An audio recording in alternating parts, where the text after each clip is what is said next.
मैं अभी एक जज साहब के पास से उठ के आया हूँ सर, मेरी बड़ी पुरानी उनसे दोस्ती है। एक दफ़ा ये उन्होंने मुझे वाक़या सुनाया है, खुद ये गवाह है उनकी ज़िंदगी का ये वाक़या। वो मुझे कहने लगे कि एक दफ़ा लाहौर में उनकी पोस्टिंग थी, तो अचानक उनकी पोस्टिंग अहमदपुर शर्खिया हो गई। आप में से कोई थोड़ा बहुत अगर एरियाज़ डोमेन्स को जानता है तो Ahmadpur Sharqia is a tough posting. तो अब वो कहते पोस्टिंग हुई और बच्चों की स्कूल एजुकेशन चीज़ें सारी एकदम डिस्टर्ब हो गई। मैं बड़ा हैरान हुआ कि यार ये मतलब ऐसा क्या हुआ, कोई रूटीन भी नहीं थी कि सबकी पोस्टिंग हुई, मेरी क्यों हो? और खुदा का करना, आप अगर पोस्टिंग को जुडिशरी में जानते हो तो 2 साल 3 साल से पहले स्टेशन मूव नहीं होता सर। 15 दिन 1 महीना 15 दिन के बाद जज साहब कहते हैं वापस मैं दोबारा उसी पोस्टिंग पे आ गया। तो मैं हैरान हूं कि ये हाई कोर्ट ने, चीफ ने ऐसा क्या सोचा, भेजा और उसके बाद वापस बुला लिया। कहते एक दिन मुझे ख्याल आया कि ये मेरी ज़िंदगी में कुछ ऐड हुआ है। वो ऐड क्या हुआ है?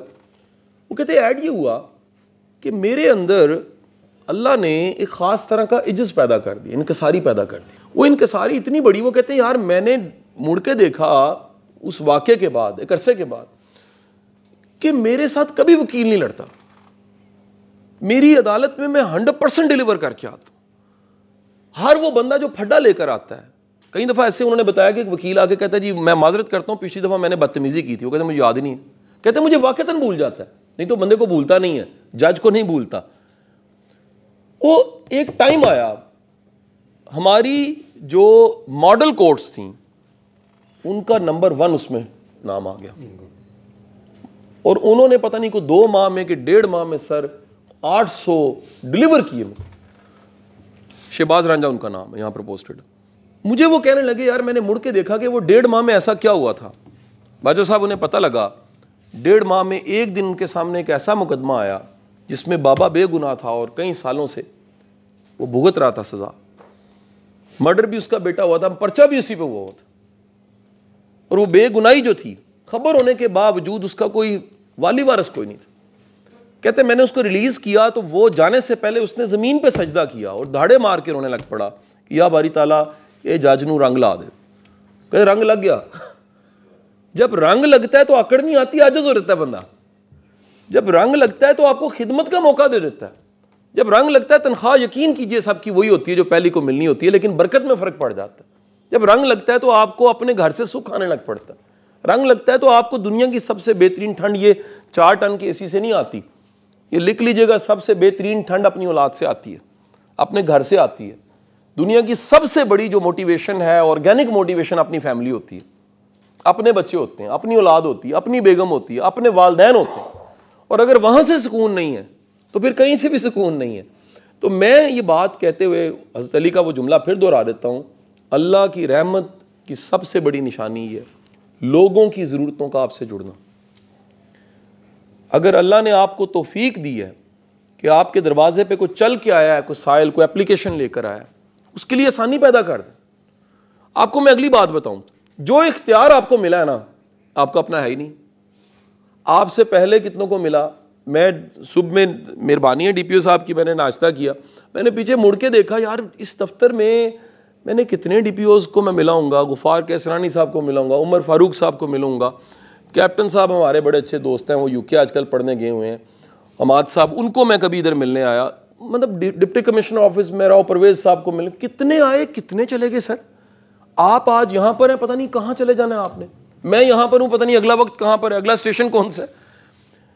इस दुनिया में हम जैसे कितने आए हैं चले गए। आप पीछे जरा नाम अपनी सीटों के पीछे तख्ती पढ़ते पढ़ते पीछे जाएंगे ना तो आपको बंदे कब्रों में मिलेंगे। सर हमारे बाद वालों को हम जब वो हमें ढूंढेंगे तो हमें कब्रों में वो पाएंगे, हम नहीं होंगे। जब ये 4 दिन का मेला है, इस जॉब को क्यों ना खिदमत बनाया जाए। Your assignment is a basically service assignment, खिदमत की असाइनमेंट है, और इससे कमा के देखिए। मैं आपको फिर कहता हूं, जिंदगी में सबसे मुश्किल काम, नामुमकिन काम गैब को देखना है। गैब है ही वो जो देखा नहीं जा सकता, लेकिन मैं आपको एक बात बता दूं, गैब को महसूस किया जा सकता। आपको फजल महसूस हो जाता है, आपको करम महसूस हो जाता है, आपको रहमत महसूस हो जाती है, आपको लगता है कि यार ये कोई मेरे पे मालिक की मेहरबानी है, मेरे घर पे मेहरबानी है, मेरी औलाद पे मेहरबानी है। रुके काम आपके जो हैं वो हो जाते हैं। और मैं अभी तक पिछले अक्सर मैं बादशाह साहब ये दोस्तों को बताता हूँ, क्योंकि लिखने पढ़ने बोलने की वजह से मेरी दोस्तियाँ आम लोगों से थोड़ी सी ज़्यादा हैं। ऑफिसर्स की दोस्तियाँ क्योंकि पोस्टिंग बेस्ड होती हैं, फिर बाकी तो ज़ाती रवैया होता है। अच्छा रवैया है तो लोग ताल्लुक़ में रहते हैं, अदरवाइज़ सीट पे आप बैठे हैं तो सारे आके ऐसे करेंगे, सीट से चले गए तो नए को करेंगे, आप चले गए। लेकिन मेरे पास क्योंकि ना इख्तियार है, ना मैं मुअत्तल कर सकता हूँ, ना मैं कुछ बुरा कर सकता हूँ, ना मेरा ख्याल है कोई बड़ी वैल्यू ऐड कर सकता हूँ, लिखना पढ़ नहीं है। तो मेरी बड़ी गुड लक है कि प्री कॉमनर से लेके आज तक कितने हर कॉमन में ही और हर शोबे में, ये मेरी गुड लक है। मैं कभी कभी सोचता हूँ, हैरान कुन बात है, हर फील्ड और हर शोबे में मेरे दोस्त अहबाब हैं।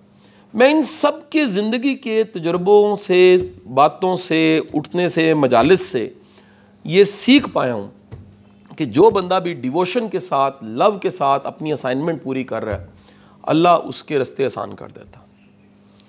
मैंने अजब देखा है कि जिसने भी कभी फाइल दबाई हुई है ना, कुदरत ने भी उसकी को फाइल रख ली है। मैंने हमेशा देखा है जिसने किसी की गिच्ची बेगुनाह पकड़ी हुई है ना, उसकी गिच्ची भी कहीं ना कहीं से कुदरत ने पकड़नी है। और मैं इस नतीजे पे पहुंचा हूं, ये सिर्फ सर्विस का एमसी नहीं होता, ये सर्विस का एसएमसी नहीं होता, हमारी लाइफ के भी एसएमसी चल रहे होते हैं, हमें पता नहीं लग रहा होता। ऐसा वक्त पड़ जाएगा, आप परेशान होंगे, आप हैरान होंगे यार ये मेरी शामत क्यों आ गई, आप हैरान होंगे कि मेरी बेगुनाही ये मेरे साथ क्यों हो रहा है। उसमें, उस सारे चैलेंज में अगर आपको अल्लाह याद है, आपकी कैपेसिटी बिल्डिंग है, तो वो चैलेंज भी इनाम था। लेकिन अल्लाह भूल गया और उल्टा आपका मोरल डाउन हो गया, आपकी मोटिवेशन खत्म हो गई, आपका जज्बा कम हो गया, वो सजा थी। सो मेरी आप सबसे गुजारिश है, कुछ करें, उस काम को एंजॉय करना शुरू करें।